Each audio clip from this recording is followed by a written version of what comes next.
घटनेने नवीन राजकीय दिशा मिळेल असं म्हणता येईल का? नाही, असं आहे, याचा महाराष्ट्राच्या राजकारणाशी संबंध नाही आणि महाराष्ट्राच्या राजकारणाचा चंद्रपूरशी संबंध नसतो. चंद्रपूरच्या जनतेचे हित लक्षात घेऊन दोघांनाही बहुमत नव्हतं. जो प्रयत्न करेल त्याचा महापौर हा विषय होता. काँग्रेसलाही काहीही 34 काही नगरसेवक त्यांच्या आले नव्हते. त्यांनाही इतरांची म्हणजे त्यांच्यासोबत नसलेल्यांची मदत घ्यावी लागत होती. त्यांचे स्पष्ट 30च आले होते. बाकी जी काही मदत घ्यावी लागत होती, दोघांना समान संधी होती. आमच्याकडे 24 होते, त्यांच्याकडे 30 होते. आमच्या दोघांनाही स्पष्ट बहुमत नव्हतं. आता संधीचं सोनं जो करेल त्याला संधी साथ देईल. आम्हाला संधीनी साथ दिली आणि विशेष करून मी संदीप गिरे, नंदू दागरकरजी, श्री आमचे प्रशांत दानवजी, इतर सर्वांचं आणि विशेष करून श्री राहुल पुगलिया यांनी सुद्धा आम्हाला मदत केली. ते जरी काँग्रेस पक्षाचे असले त्यांनी सुद्धा पहिली मिटिंग त्यांच्याच घरी घडवून आणली होती आणि त्यातून सुद्धा एक चांगलं वातावरण हे आमच्या महानगरात तयार झालं आणि त्यांनी सुद्धा अपेक्षा एवढी व्यक्त केली की आमचं कुटुंब हे इतक्या वर्ष जरी काँग्रेसचं असलं तरी जो विकास आम्हाला चंद्रपूरमध्ये हवा आहे तो तुम्हीच करू शकाल हा विश्वास आम्हाला आहे. म्हणून आमचं हृदय काँग्रेसचं आहे.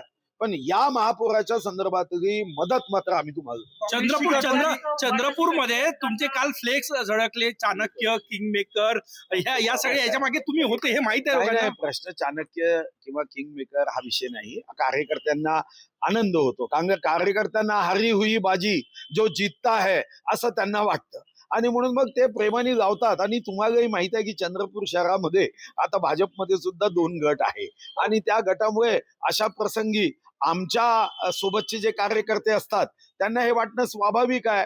त्यांना पहिल्यांदा जेव्हा गटनेता आपल्या गटाचा जागा नाही तेव्हा त्यांना थोडंसं दुःख झालं, पण महापौर जागानं आनंद उतू जाणार आहे हे तर स्वाभाविक आहे. जोरगेवारांनी काल क्रेडिट घेण्याचा प्रयत्न केला परंतु सूत्र जे आहे ते तुम्ही हलवत होते. नाही, ठीक आहे, त्याचा काय नाही. अग्रीमेंट कोणासोबत जागा, करार कोणासोबत जागा, स्टॅम्प पेपरवर करार आहे असं कोणीही काही अग्रीमेंट घेत का?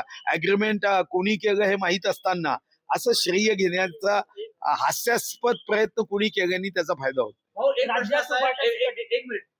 प्रश्न असा आहे, किशोर जोरगेवार यांनी ज्या पद्धतीनं बेशिस्त वर्तन केलं, तक्रार तुम्ही करणार आहे का? तुमची मागणी काय? त्यांच्यावर कोणती कारवाई किशोर जोरगेवार करण्यात यावी या सगळ्या घटनेमध्ये? नाही, असं आहे की पक्षाच्या चौकशी अंती निर्णय योग्य क्षणी घेत असतो.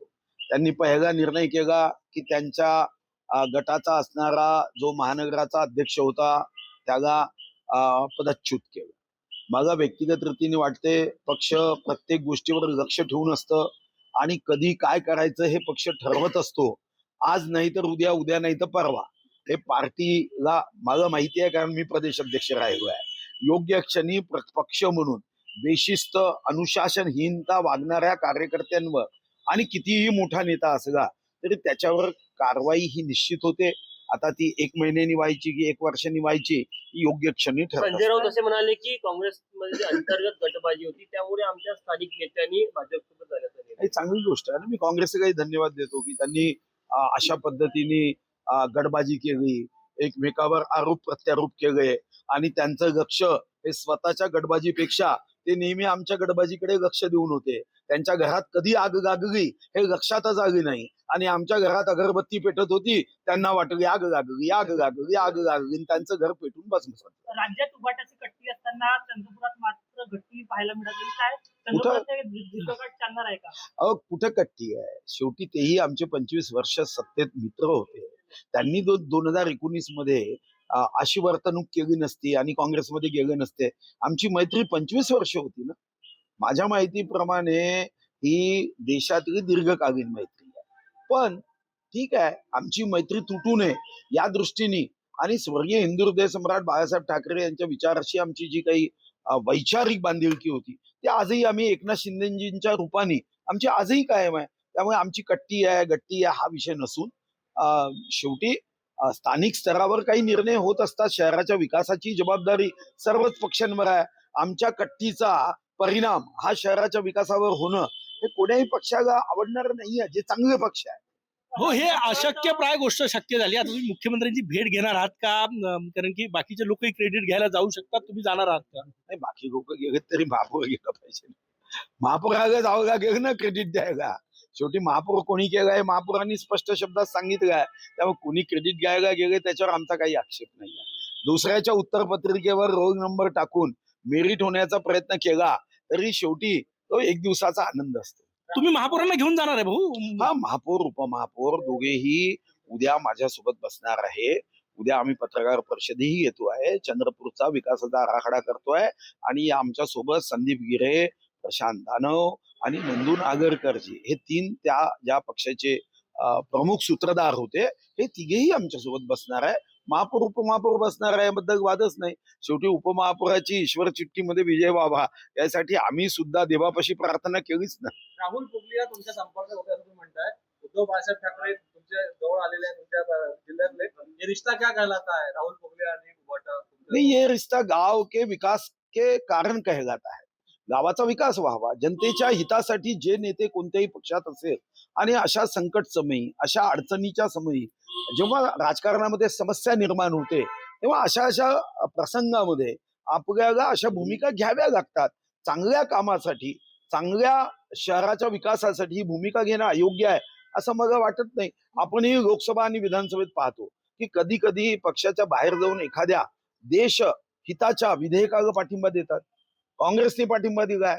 जीएसटी मध्ये तर सभेमध्ये 0 वर्सेस ते बिल मंजूर झालं. काँग्रेसने पाठिंबा दिला. म्हणजे काँग्रेसने माननीय मोदीजींच्या सूचनेला मान्यता दिली याचा अर्थ काही काँग्रेस पूर्णपणे आता आमचा भाग झाला असं होत नाही. विधानसभेत सुद्धा असे प्रसंग उद्भवतात. जेव्हा माननीय मुख्यमंत्र्यांनी संविधानाच्या अमृत महोत्सवी वर्षानंतर भाषण दिलं तर आमच्या शिवसेनेचे मित्र नेते भास्कर जाधवांनी पुस्तक बनवावं अशी सूचना केली, अभिनंदन केलं. तर हा मला वाटते मनाचा मोठेपणा सर्वांनी ठेवला पाहिजे. हो, तुम्ही उबाठाच्या काही वरिष्ठ नेत्यांशी, उद्धवजींशी, आदित्यजींशी किंवा इतर कोणाची चर्चा केली होती का? बोलणं केलं होतं का? नाही, कोणीच आम्ही चर्चा केली नाही. कारण ही चर्चा चंद्रपूर महानगराच्या स्तरावर होत होती. उभाटाच्या नेत्यांनी म्हणजे स्थानिक नेत्यांनी तिथं चर्चा केली असेल तर मला माहित नाही. पण ही चर्चा गेले 8 दिवस सुरू होती. खरा वेग 2 दिवसापूर्वी सुरू झाला. इथंच नागपूरमध्ये आमची 2 तास बैठक ही रेडिसन ब्लू मध्ये जेव्हा झाली तेव्हा त्या चर्चेला अतिशय उत्तम पद्धतीने विस्तृतपणे चर्चा झाली आणि शेवटच्या दिवशी यावर चर्चा होऊन शिक्कामोर्तब झालं. आणि मतदानाच्या सकाळी आम्ही त्या संदर्भात 500 रुपयाच्या स्टॅम्प पेपरवर माझ्या वतीने हरीश शर्मा जे आमचे जिल्हाध्यक्ष आहे त्यांना मी करार करायला सांगितलं. आम्ही अग्रीमेंट केलाय. 500 रुपयाच्या स्टॅम्प पेपरवर अग्रीमेंट केलं. सत्यमेव जयते. आणि मी विश्वासाने उभाटाच्या नेत्यांना सांगितलं की एकही या अटी ज्या काही शर्ती एकमेकासोबत आम्ही केल्या कुठेही धोका होणार नाही ही मी जबाबदारी येतोय. आणि ही जबाबदारी माझी आहे. रघुकुल रीत सदा चली आई, प्राण जाय पर वचन न जाई. राजकारणामध्ये शब्दाची किंमत असली पाहिजे हा माझा आग्रह आहे. आणि मी त्यांना त्या गोष्टीनुसार जे सांगितलं ते करण्याचा आम्ही निर्णय केला. फक्त थोडीशी टेक्निकल अडचण आली होती पण देव पाठीशी होता. इकडे देवेंद्रजी पाठीशी आणि तिकडे देव पाठीशी. ईश्वर चिठ्ठीनी सुद्धा देवानी कौल दिला की सुधीर भाऊ तुम्ही जो निर्णय केला त्याला देवाचा कौल आहे. इकडे देवाभाऊचा कौल आणि इकडे देवाचा कौल.